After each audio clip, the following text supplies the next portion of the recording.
Inutasan ko ang DOTR at saka yung CAAP na makipag-ugnayan sa mga kaibigan natin sa Malaysia at saka sa Singapore. Dahil ang mga pag-aari na helicopter at saka aeroplano ay mukhang doon tinatago ni Saldico. At nakarehistro po ito sa kanyang kumpanya na tinatawag na Misbis Aviation and Development Corporation. Ngunit nagkaroon na ng freeze order ang AMLAC, kaya lahat ng galaw at disposisyon ng mga aircraft na ito ay lalong-lalo na ngayon ay ipinagbabawal.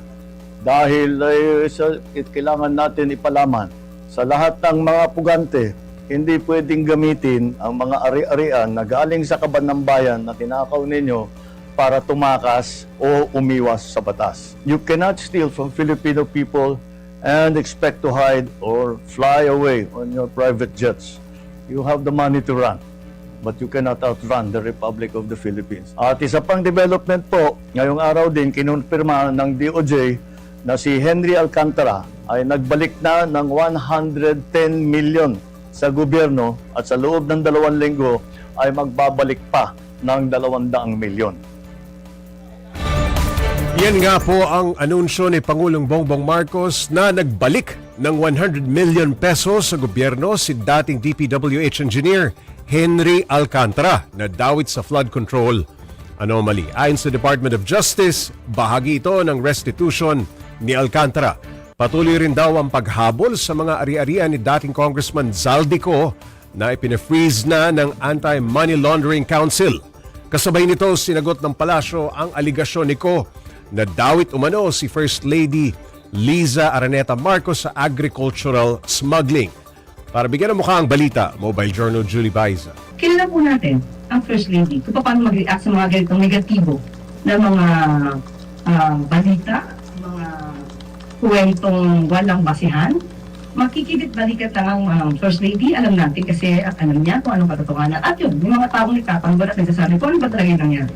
Yan ang tugon ng palasyo sa pagdadawit ni dating Ako Bicol Party List Representative Zaldico kay First Lady Liza Araneta Marcos sa usapin ng korupsyon. Ayon kay Castro, mismong si DA Secretary Francisco Tiu Laurel na ang nagpatunay ng katotohanan sa usapin. Muli namang binigyan diin ng palasyo ang hamon kay Ko na umuwi sa bansa. Sabi nga natin na mas maganda po na kung meron siyang video, dapat lahatan. Para hindi unti-unti at nagagamot kung ano yung mga pagkakamali sa mga una, pangalawa, pangatlong video. At ang hamon niya ng Pangulo, umuwi siya nito. Isabihin niya lahat ang kanyang mga sinasabi, patunayan niya ang katotohanan na sinasabi niya dito sa bansa at manupa siya na yun ay katotohanan. Nanindigan naman ng palasyo sa naging pahayag ni Pangulong Bongbong Marcos sa tangkang pamba-blackmail umano ng kampo ni Ko. Sabi ni PBBM, hindi siya nakikipagnegosasyon sa mga kriminal. Mariin naman itong itinanggi ng abogado ni Ko na si Attorney Rui Rondain at sinabing wala siyang kinausap sa palasyo. The President has his basis when he sent those statements. But as of now, I cannot make further discussion. Kasabay nito, tiniyak ng Malacanang na nakahanda ang pamahalaan sa ikinakasang malawakang protesta sa linggo. Kaugnay pa rin ito ng usapin ng anomalya sa flood control projects. So, lagi namang handa ang DLG, ang PNP, at sinabi ka po nila na itong araw na po, November 28, ay full alert na po. I-place na po ang NCRPO on full alert. At para po magkaroon ng maximum police presence at tamang deployment. Mga kapatid, Mobile Journal Julie Baiza po, hatid ang mukha ng balita. Pag-usapan pa natin ang mga isyong sinagot ng palasyo kasama si Mobile Journal Julie Baiza. Julie, paano ba idinidiin ni Zaldico ang First Lady sa issue ng korupsyon? Yes, Pops J, sa inilabas ng video ni former Ako Bicol Party List Representative Zaldico, sinabi niya na may kaugnayan si First Lady Liza Araneta Marcos at ang kapatid niya na si Martin Araneta sa importasyon ng bigas at ng onion. Yan nga daw yung panahon na pumalo ng hanggang 800 piso yung kada kilo ng sibuyas noong 2022. Ang sabi pa ni Kong, wala daw napanagot noon kasi dawit nga daw ang First Lady at iniutos pa raw na ihinto yung ginagawang investigasyon ng Kongreso noon. Bukod dito, nauna nang nagsalita si DA Secretary Francisco Tiu Laurel para nga linawin itong usapin. Tinawag ni Laurel yung mga sinabi ni Ko na fabricated lies at para nga daw nasa Netflix series siya, Pops J, ano, kasi magaling daw magtahi ng kwento. Ang palasyo naman kanina sinabi nga na na walang katotohanan, alam naman daw ng First Lady at ng Pangulo yung totoo at kibit balikat nga lang yung laging sagot ng First Lady kapag dinadawit sa mga ganito. So pinapalabas ni dating Congressman Zaldico, Julie, hawak ni First Lady Liza Marcos ang permit to import ng sibuyas. Ganun ba? Noong panahon daw na yun, 2022, Pops J, sinabi nga na inallow or nakipagsabwatan umano para nga doon sa importasyon at ma-manipulate yung presyo na sinabi ngang tumaas ng hanggang 800 kada kilo. Okay, Julie. Wala pa rin daw bang lead ang mga otoridad kung saan nagtatago si Zaldico?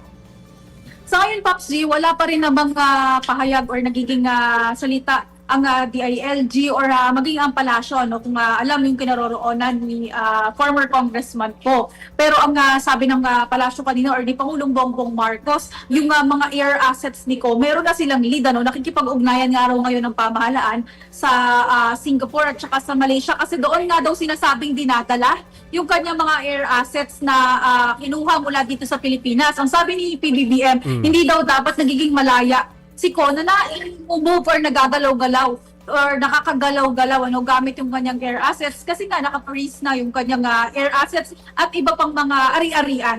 Julie, anong hamon ng Pangulo sa mga pugante ng batas? Sa video ngayon ni PBBM ito ang sinabi niya, kaya kayong mga pugante, umuwi na kayo. Ang payo ko sa inyo, hindi na kayo turista, hinahabol na kayo ng batas. Yan yung sinabi ni PBBM sa inilabas niyang video ngayong hapon lamang. Yan na rin naman yung nauna niyang hamon kay Ko, na umuwi ng Pilipinas, manumpa at harapin daw talaga yung kanyang pananagutan dito at yung mga alegasyon dito sabihin para daw Pops J magkaroon ng bigat. Kasi kahit sino daw, pwede namang lumitaw lang sa online, mag-video at magsabi ng kung ano-anong alegasyon o espekulasyon. Julie, sa linggo na yung nakaplanong protesta, tinaasan na ba ang seguridad sa paligid ng Malacanang? Ang Philippine National Police, Pops J, naka-full alert na, particular nga yung NCRPO na pangunahing ide-deploy dito sa Metro Manila. Lalo't dito, yung mga malalaking magiging protesta, dito naman sa Malacanang, wala pa namang mapapansin, Pops J, na mas mahigpit na seguridad, kumbaga, kung paano pa rin naman kami pumasok ngayong linggo. Ganun pa rin naman yung pinagdaanan naming security, yung checking lang kung sino yung sakay ng sasakyan at kung saang opisina or tanggapan ka dito sa loob ng palasyo papasok. Julie, nasaan naman ang Pangulo sa araw na iyon? Sa ngayon, Pops J, hindi pa inilalabas ng Malacanang kung ano yung magiging schedule ni PBBM, lalo't holiday din yung November 30, yung Sunday. Alright, maraming salamat, Mobile Journal Julie Baiza.